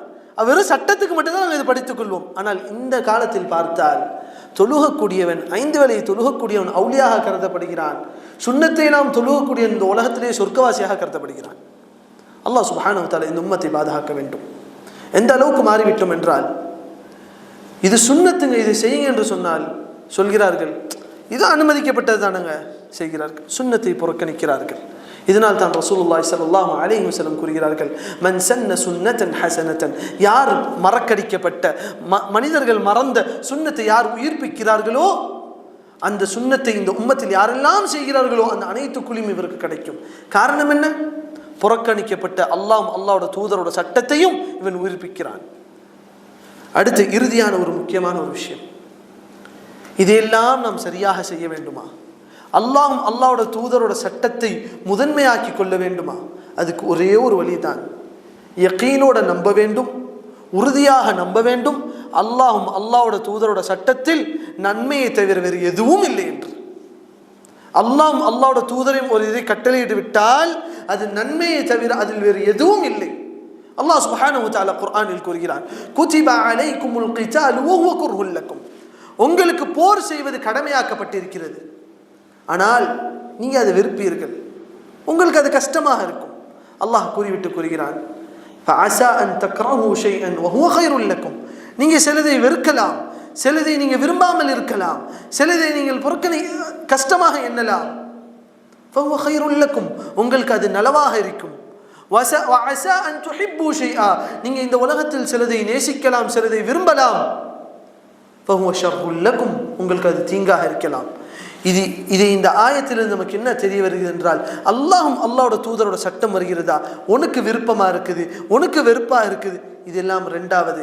ஒரு மனிதோட ஈமான் எதுவாக இருக்க வேண்டும் என்றால், இதில் நன்மையை தவிர வேறு எதுவும் இருக்காது என்று சொல்லி, இதில் ஏதோ ஒரு ஹிக்மத் இருக்கும், இதில் ஏதோ ஒரு நன்மை இருக்கும் என்று சொல்லி அவன் அதை அணுக வேண்டும். அப்படி அவன் அதை அணுகினால் அவன் அதை அமல்படுத்துவான். ஆனால் இந்த உம்மத்தில் பார்க்கிறோம், ஒரு விஷயத்தை எடுத்து சொன்னா இதுதாங்க மார்க்க சட்டம் என்று சொன்னால், இதெல்லாம் சரிதான், மார்க்க சட்டம் தான், ஆனால் இந்த காலத்துக்கு பொருந்துமா பொருந்தாதான்னு தெரியல. ஒரு மனிதன் அல்லாஹ்வோட தூதரோட சட்டத்தை காலத்துக்கு பொருந்தாது என்று எண்ணினால் அவன் குஃப்ர் செய்து விட்டான். அவன் என்ன செய்து விட்டான்? குஃப்ர். ஏன்? அல்லாஹ் கூறுகிறான், இந்த மார்க்கம் பூர்த்தியான மார்க்கம், பூர்ணமடைந்த ஒரு மார்க்கம், இது அனைத்து சமுதாயத்துக்கும் பொருந்தக்கூடிய ஒரு மார்க்கம் என்று அல்லாஹ் கூறியிருக்க, ஒரு மனிதன் கூறுகிறான் இந்த சட்டங்கள் அந்த காலத்துக்கு பொருந்துங்க, இந்த காலத்துக்கு பொருந்தாது என்று சொல்லி அதில் இருக்கக்கூடிய ஹிக்மத்துகளை அவன் மறுக்கிறான் என்றால், அது இந்த காலத்துக்கு பொருந்தாது, இந்த சட்டங்கள் எல்லாம் இந்த காலத்துக்கு சரி வராது என்று ஒரு மனிதன் கூறினால் தெரிந்து கொள்ளுங்கள், அவன் குஃப்ரை நெருங்கிவிட்டான், அவன் குஃப்ரை செய்து விட்டான். அல்லாஹ் சுப்ஹானஹு வ தஆலா பாதுகாக்க வேண்டும். இறுதியாக ஒரு சம்பவத்தை சொல்லி இந்த சிறிய உரையை முடித்துக் கொள்கிறேன். அல்லாஹ்வோட தூதரோட சட்டத்தை ஒரு மனிதன் எவ்வாறு அணுக வேண்டும், இதில் ஆக சிறந்த உதாரணமாக திகழ்ந்த ஒரு கூட்டம் தான் சஹாபாக்கள். அதிலும் சிறந்தவர்கள் தான் குலஃபாக்கள், அதிலும் சிறந்தவர் தான் அபூபக்கர் ரலியல்லாஹு அன்ஹு. அவர்கள் அல்லாஹ்வும் அல்லாஹ்வோட சட்டம் என்று வந்துவிட்டால், அல்லாஹ்வும் அல்லாஹ்வோட செய்தி என்று வந்துவிட்டால் முதலாவது அது நம்புவார்கள், அவ்வளவுதான். இதுக்கு ரெண்டு உதாரணம். முதலாவது உதாரணம், ரசூலுல்லாஹி ஸல்லல்லாஹு அலைஹி வஸல்லம் மிஅராஜுக்கு சென்று வந்தார்கள். அதாவது அல்லாஹ் சுப்ஹானஹு வ தஆலா அவர்களை ஜிப்ரீல் அலைஹிஸ்ஸலாம் மூலமாக வானங்களுக்கு அல்லாஹ் அழைத்தான். சென்று வந்தார்கள். வந்ததுக்கு பிறகு மக்காவில் காஃபிர்களிடம் கூறினார்கள், நான் சொர்க்கங்களை பார்த்தேன், நரகத்தை பார்த்தேன், மஸ்ஜிதுல் அக்ஸாவுக்கு சென்றேன், எல்லா பயணத்தையும் கூறுகிறார்கள். அப்போ காஃபிர்கள் எல்லாம் சேர்ந்து கேள்விகள் கேட்கிறார்கள். மஸ்ஜிதுல் அக்ஸாவுக்கு போகிற வழியில் இதை பார்த்தீங்களா, அதை பார்த்தீங்களா? அல்லாஹ் அனைத்தையும் காமிக்கிறான். நபி ஸல்லல்லாஹு அலைஹி வஸல்லம் அனைத்துக்கும் பதிலை கூறுகிறார்கள். ஆனாலும் அந்த காஃபிர்கள் நம்பவில்லை. அந்நேரத்தில் அந்த காஃபிர்கள் சென்று அபூபக்கர் ரலியல்லாஹு அன்ஹு கூறினார்கள், அபூபக்கரே, உன்னோட தோழன் முஹம்மத் ஏதோ ஒன்றை உளறி கொண்டிருக்கிறான். அவன் வானத்துக்கு சென்றானாம், சொர்க்கத்தை பார்த்தானாம், நரகத்தை பார்த்தானாம் என்று ஏதோ உளறி கொண்டிருக்கிறான். அப்போ அபூபக்கர் ரலியல்லாஹு அன்ஹுவோட அணுகுமுறை எவ்வாறு இருந்துச்சு? இதைத்தான் ஒரு மனிதன் படிப்பனையாக எடுத்துக்கொள்ள வேண்டும். அபூபக்கர் ரலியல்லாஹு அன்ஹு ஒரே ஒரு வார்த்தை தான் கேட்டார்கள், இதை கூறுனது முஹம்மதா என்று கேட்டார்கள். இந்த விஷயங்களை சொன்னது முஹம்மது ஸல்லல்லாஹு அலைஹி வஸல்லம் என்று கேட்டார்கள். ஆம் என்று சொல்லப்படும் பொழுது கூறினார்கள், சத்தக்த், நான் அதை உண்மைப்படுத்துகிறேன், அவ்வளவுதான். சென்று நபியிடம் கேட்கவில்லை, நபி நீங்க எப்படி பார்த்தீங்க, அதுக்கு ஆதாரம் என்ன, எதுவும் கேட்கவில்லை. நபி கூறிவிட்டார்கள் அது உண்மைதான், அதில் நன்மை மட்டும் தான் என்று உண்மைப்படுத்தினார்கள். இவர்கள் தான் அபூபக்கர் ரலியல்லாஹு அன்ஹு. இதுக்கு இன்னொரு உதாரணம் தான், ஒரு முறை ரசூலுல்லாஹி ஸல்லல்லாஹு அலைஹி வஸல்லம் மதீனாவிலிருந்து உம்ரா செய்வதற்காக மக்காவுக்கு செல்கிறார்கள். செல்லும் பொழுது மக்கத்தோட காஃபிர்கள் தடுத்து விடுகிறார்கள். இந்த வருடம் உங்களால் உம்ரா செய்ய முடியாது. அந்நேரத்தில் அந்த இடத்தில் ரசூலுல்லாஹி ஸல்லல்லாஹு அலைஹி வஸல்லம் ஒரு ஒப்பந்தத்தை போடுகிறார்கள், காஃபிர்களோட ஒரு ஒப்பந்தத்தை. அந்த ஒப்பந்தத்தை எழுந்த பொழுது முஹம்மதுர் ரசூலுல்லாஹ் என்று எழுதுகிறார்கள். காஃபிர்கள் கூறுகிறார்கள், நீங்க ரசூல் என்று நம்பின நாங்களும் முஸ்லீம் தானே, நாங்கள் தான் உங்களை ரசூல் என்று நம்பலையே, முஹம்மது என்று போடுங்கள் என்று சொல்கிறார்கள். ரசூலுல்லாஹி ஸல்லல்லாஹு அலைஹி வஸல்லம் அழித்து விட்டு முஹம்மது என்று போடுகிறார்கள். ஒப்பந்தத்தை எழுதுகிறார்கள். ஒப்பந்தத்தை சொன்னவர்கள் காஃபிர்கள். அந்த ஒப்பந்தத்தில் எதை எழுதுகிறார்கள் என்றால், மக்காவிலிருந்து ஏதேனும் ஒரு மனிதன் முஸ்லிமாகி மதீனாவுக்கு வந்தால் அவனை நீங்கள் மதீனாவில் ஏற்றுக்கொள்ளக்கூடாது, அவனை நீங்கள் மக்காவில் திருப்பிவிட வேண்டும். இதே மதீனாவிலிருந்து ஒரு மனிதன் காஃபிராக மாறி மக்காவுக்கு வந்தால் அவனை நாங்கள் மதீனாவுக்கு திரும்ப தரமாட்டோம். யாருக்கு சாதகமான ஒப்பந்தம் இது? காஃபிர்களுக்கு சாதகமான ஒப்பந்தம். வெளிப்படையில் பார்த்தால் காஃபிர்களுக்கு சாதகமான ஒரு ஒப்பந்தம். அந்த நேரத்தில் ரசூலுல்லாஹி ஸல்லல்லாஹு அலைஹி வஸல்லம் அந்த ஒப்பந்தத்தில் கையெழுத்து போடுகிறார்கள். எல்லா சஹாபாக்களுக்கும் எப்படி இருக்கும்? யா ரசூலல்லாஹ், இந்நாளில் நம்மளுடைய எண்ணிக்கை அதிகமாக இருக்கிறது. உமர் ரலியல்லாஹு அன்ஹு கேட்கிறார்கள், யா ரசூலல்லாஹ், அலைஸ கத்லானா ஃபில் ஜன்னah வ கத்லாஹும் ஃபின்னார். அவர்களில் மரணிக்கக்கூடியவர்கள் நரகத்தில் தானே இருப்பார்கள் யா ரசூலல்லாஹ், நம்மளில் மரணிக்கக்கூடியவர்கள் சொர்க்கத்துக்கு தானே யா ரசூலுல்லாஹ் செல்வார்கள்? ரசூலுல்லாஹி ஸல்லல்லாஹு அலைஹி வஸல்லம் கூறினார்கள், நஅம். உமர் ரலியல்லாஹு அன்ஹு இன்னொரு கேள்வி கேட்டார்கள், யா ரசூலல்லாஹ், அலஸ்னா அலல் ஹக். நான் தானே யா ரசூலல்லாஹ் சத்தியத்தில் இருக்கிறோம். வஹும் அலா பாத்திலின். அவர்கள் அசத்தியத்தில் தானே யா ரசூலல்லாஹ் இருக்கிறார்கள்? ரசூலுல்லாஹி ஸல்லல்லாஹு அலைஹி வஸல்லம் கூறினார்கள், قال نعم. ஆம் உமரே. அப்ப உமர் ரலியல்லாஹு அன்ஹு கேட்டார்கள், ஃபீமா நுஅதி தனியத ஃபீ தீனினா. நம்மளோட மார்க்கத்தில் நாம் ஏன் யா ரசூலல்லாஹ் விட்டு கொடுக்க வேண்டும்? இந்த விஷயத்தில், இந்த ஒப்பந்தத்தில் நீங்க ஏன் விட்டு கொடுக்கிறீர்கள்? நம்மை அனைத்திலும் உயர்ந்தவர்களாக இருக்கிறோம், சொர்க்கம் செல்லக்கூடியவர்களாக இருக்கிறோம், இந்த உலகத்திலும் உயர்ந்தவர்களாக இருக்கிறோம், மர்மையிலும் உயர்ந்தவர்களாக இருக்கிறோம். ஏன் யா ரசூலுல்லாஹ் விட்டு கொடுக்கிறீர்கள்? ஏன் விட்டு கொடுத்து நாம் பின்னர் மதீனாவுக்கு செல்ல வேண்டும்? நாம் முன்னோக்கி உம்ராவை செய்வோம் என்று உமர் ரலியல்லாஹு அன்ஹு கூறும் பொழுது ரசூலுல்லாஹி ஸல்லல்லாஹு அலைஹி வஸல்லம் கூறினார்கள், இப்னல் கத்தாப், கத்தாபின் மகனே, தெரிந்து கொள், இன்னி ரசூலுல்லாஹ், நான் அல்லாஹ்வுடைய தூதர். நீ கேட்டதெல்லாம் சரி. நம்மள ஷஹீதானோ சொர்க்கத்துக்கு போவோம், நம்ம ஹக்கில் தான் இருக்கிறோம், நம்ம சத்தியத்தில் இருக்கிறோம், அவங்க அசத்தியத்தில் இருக்கிறோம், இது எல்லாம் சரி. அடுத்தது ஒரு கேள்வி கேட்டாய், நாம் யார் ரசூலுல்லாஹ் விட்டு கொடுக்க வேண்டும்? என்னோட ஒப்பந்தம் இதுதான். ஆனால் ஏன் ரசூலுல்லாஹ் இந்த ஒப்பந்தத்துக்கு சம்மதித்தீர்கள் என்று நீ கேட்கிறீரே? தெரிந்து கொள் உமரே, இப்னுல் கத்தாபே, கத்தாபின் மகனே, தெரிந்து கொள், இன்னி ரசூலுல்லாஹ், நான் அல்லாஹ்வுடைய தூதர். வலன் யுதியனி அல்லாஹு அபதா, வலன் யுதையனி அல்லாஹு அபதா. அல்லாஹ் என்னை ஒருபோதும் கைவிட மாட்டான். ரசூலுல்லாஹி ஸல்லல்லாஹு அலைஹி வஸல்லம் முதலாவது அல்லாஹ்வை நம்பினார்கள். அல்லாஹ்வோட கட்டளை இது. கண்ணுக்கு முன்னாடி அது நன்மையோ தீமையோ அதை பார்க்கவில்லை. அல்லாஹ்வுடைய கட்டளையில் அதில் ஏதோ ஒரு ஹிக்மத் இருக்கும், அதில் ஏதோ ஒரு நன்மை இருக்கும் என்று நம்பி அதுக்கு முன் சென்றார்கள். அல்லாஹ்விடம் கேட்கவில்லை, யா அல்லாஹ், ஏன் நாங்கள் இதுக்கு பணிந்து போக வேண்டும்? நாங்கள் தானே அதிகமானவர்களாக இருக்கிறோம், நாங்கள் தானே சத்தியத்தில் இருக்கிறோம், நாங்கள் அடிபணிந்து போக வேண்டும்? கேட்கவில்லை. அல்லாஹ்வுக்கு கட்டுப்பட்டார்கள். அந்நேரத்தில் உமர் ரலியல்லாஹு அன்ஹு அடங்கவில்லை. உமர் ரலியல்லாஹு அன்ஹு பொறுத்தவரையும் சத்தியத்திற்காக பாடுபடக்கூடியவர்கள், அவர்களுக்கு அடங்கவில்லை. உடனே யாரிடம் சென்றார்கள்? قال فانطلق عمر فلم يصبر. உமர் ரலியல்லாஹு அன்ஹு பொறுக்க முடியவில்லை. சென்ற அபூபக்கர் ரலியல்லாஹு அன்ஹுவிடம் கேட்டார்கள், யா அபூபக்கர், அபூபக்கரே. சஹாபாக்கள் அறிந்திருந்தார்கள், ரசூலுல்லாஹி ஸல்லல்லாஹு அலைஹி வஸல்லம் பிறகு ஒரு மனிதனிடம் நாம் கேட்க வேண்டுமா, அது அபூபக்கர். அறிந்திருந்தார்கள். உமர் ரலியல்லாஹு அன்ஹு சென்ற அபூபக்கரிடம் கேட்டார்கள், யா அபூபக்கர், அலஸ்னா அலல் ஹக். நாம் சத்தியத்தில் இல்லையா? வஹும் அலா பாத்தில். அவர்கள் அசத்தியத்தில் இல்லையா அபூபக்கரே? அபூபக்கர் ரலியல்லாஹு அன்ஹு கூறினார்கள், கால பலா, ஆம், உண்மைதானே சொல்லக்கூடிய விஷயம். அடுத்தது கேட்டார்கள், அலைஸ கத்லானா ஃபில் ஜன்னah. நாம் மரணித்தால் நாம் சொர்க்கத்துக்கு தானே செல்வோம். வ கத்லாஹும் ஃபின்னார். அந்த காஃபிர்கள் மரணித்தால் அவர்கள் நரகத்துக்கு தானே செல்வார்கள். அபூபக்கர் ரலியல்லாஹு அன்ஹு கூறினார்கள், கால பலா. அதே கேள்வியை ரசூலுல்லாஹி ஸல்லல்லாஹு அலைஹி வஸல்லம் கேட்ட அதே கேள்வியை அபூபக்கர் ரலியல்லாஹு அன்ஹு கேட்கிறார்கள். அபூபக்கர் ரலியல்லாஹு அன்ஹு அந்த சபையில் இல்லை. ரசூலுல்லாஹி ஸல்லல்லாஹு அலைஹி வஸல்லம் கேட்கும் பொழுது அந்த சபையில் இல்லை. ஆனாலும் அபூபக்கர் ரலியல்லாஹு அன்ஹு அதே கேள்வி கேட்கப்படுகிறது. ஃபீமா நுஅதி தனியத ஃபீ தீனினா. என்னோட தீனோட விஷயத்தில், மார்க்கத்தோட விஷயத்தில் நாம் ஏன் விட்டு கொடுக்க வேண்டும்? ஏன் பணிந்து போக வேண்டும்? அப்போ அபூபக்கர் ரலியல்லாஹு அன்ஹு பதிலை கேளுங்கள். இப்னுல் கத்தாப், கத்தாபின் மகனே, தெரிந்து கொள், இன்னஹு ரசூலுல்லாஹ், அவர் அல்லாஹ்வுடைய தூதர். வலன் யுضيعஹு அல்லாஹு அபதா. அல்லாஹ் அவரை ரசூலுல்லாஹ்வை ஒருபோதும் கைவிட மாட்டான். இது தான் ஈமான் சகோதரர்களே. இவ்வாறு தான் அல்லாஹ்வோட தூதரோட கட்டளைகளையும் அணுக வேண்டும். இந்த உரையோட இறுதி இது தான். அவர் ரசூலுல்லாஹ் அவர் கட்டளையிட்டது ஒருபோதும் வீண் போகாது, அதில் ஒருபோதும் கெடுதி இருக்காது. அதை நான் வாழ்க்கையில் எடுத்து நடத்துவேன். வாழ்க்கையோட அனைத்து பகுதியிலும் அதை நான் முதன்மையாக வைப்பேன். இந்த உரையை கேட்டு சென்றுவிட்டு இதில் மாற்றம் பார்க்க வேண்டுமா? ஆண்கள் ஆரம்பத்தில் ஒரு விஷயத்தில் ஆரம்பிப்போம், தாடியை விடுவோம். பெண்கள் ஆரம்பத்தில் ஒரு விஷயத்தில் ஆரம்பிப்போம், ஹிஜாபை ஒழுங்காக அணிவோம். இதிலே ஆரம்பித்து சிறிய சிறிய விஷயங்கள், அனைத்து விஷயங்களும் வாழ்க்கையில் அனைத்து பகுதிகளிலும் தெரிந்து கொள்ளுங்கள், அல்லாஹும் அல்லாஹோட தூதரும் தான் அவர்களோட கட்டளை தான் முதன்மையாக வர வேண்டியது. ரசூலுல்லாஹி ஸல்லல்லாஹு அலைஹி வஸல்லம் இந்த ஒப்பந்தத்தை போட்டுவிட்டு திரும்ப சென்றார்கள். சிறிது காலத்தில் அல்லாஹ் சுப்ஹானஹு வ தஆலா வெற்றியை கொடுத்தான். அல்லாஹ் சுப்ஹானஹு வ தஆலா வசனத்தை இறக்கினான். இன்னா ஃபதஹ்னா லக ஃபத்ஹம் முபீனா. நபியே, உங்களுக்கு நான் வெற்றியை தந்திருக்கிறோம். எப்படிப்பட்ட வெற்றி என்றால் தெளிவான ஒரு வெற்றி. மக்காவோட வெற்றி அல்லாஹ் கொடுத்தான். ஏன்?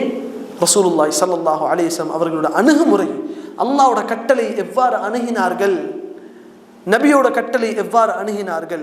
இதே தான் சகோதரர்களே, இந்த உரையோட இறுதி இது தான். அல்லாஹும் அல்லாஹ்வோட தூதரோட சட்டம் என்று வந்துவிட்டால், கட்டளை என்று வந்துவிட்டால், இது வெறுமன சஹாபாக்களுக்குரியதல்ல, வெறுமன தாபிஈன்களுக்குரியதல்ல. இன்றைய காலத்தில் வாழக்கூடிய முஹம்மது, அப்துல்லா, அப்துல் ரஹ்மான், அஹ்மது, ஷரீஃப் எல்லாருக்கும் தான், அனைவருக்கும் இதே கட்டளை தான். அல்லாஹ் ரசூலுல்லாஹி ஸல்லல்லாஹு அலைஹி வஸல்லம் சொன்னார்கள் என்று உங்களிடம் சொல்லப்பட்டால் தெரிந்து கொள்ளுங்கள், எனக்கு முன்னாடி ரசூலுல்லாஹி ஸல்லல்லாஹு அலைஹி வஸல்லம் நின்று கொண்டு என்னிடம் பேசுகிறார்கள். உஃபு அல்-லிஹா, தாடியை விட்டு விடுங்கள் என்று ரசூலுல்லாஹி சொன்னார்கள் என்று சொல்லப்பட்டால் தெரிந்து கொள்ளுங்கள், எனக்கு முன்பாக ரசூலுல்லாஹி ஸல்லல்லாஹு அலைஹி வஸல்லம் நின்று கொண்டு அஹ்மதே, முஹம்மதே, உன் தாடியை விடு, தாடியை வளர் என்று சொல்லும் பொழுது நாம் அதுக்கு எவ்வாறு பதிலளிப்போம்? முடியாது யா ரசூலுல்லாஹ் என்று பதிலளிக்கக்கூடியவர்களாக இருந்தால், நம்மளோட மனது அப்படி பதிலளிக்கக்கூடியவர்களாக இருந்தால் தெரிந்து கொள்ளுங்கள், இந்த உம்மத் ஏதோ ஒரு ஃபித்னாவை தேடிக்கொண்டு சென்று கொண்டிருக்கிறது. இந்த உம்மத்தில் ஏதோ ஒரு முசீபத்து வரப்போகிறது. அல்லாஹ் சுப்ஹானஹு வ தஆலா நம் அனைவரையும் பாதுகாக்க வேண்டும். அல்லாஹ் சுப்ஹானஹு வ தஆலா நம் அனைவருக்கும் தௌஃபீக் செய்ய வேண்டும். ஹிதாயத்தோட பாதையில், ஹக்கோட சத்தியத்தோட பாதையில் உறுதியாக இருப்பதற்கு அல்லாஹ் நம் அனைவருக்கும் தௌஃபீக் செய்ய வேண்டும் என்று சொல்லி துஆ கேட்டவனாக முடித்துக் கொள்கிறேன். வ ஆகிரு தஅவானா அனில் ஹம்துலில்லாஹி ரப்பில் ஆலமீன். ஜஸாக்குமுல்லாஹு கைரா.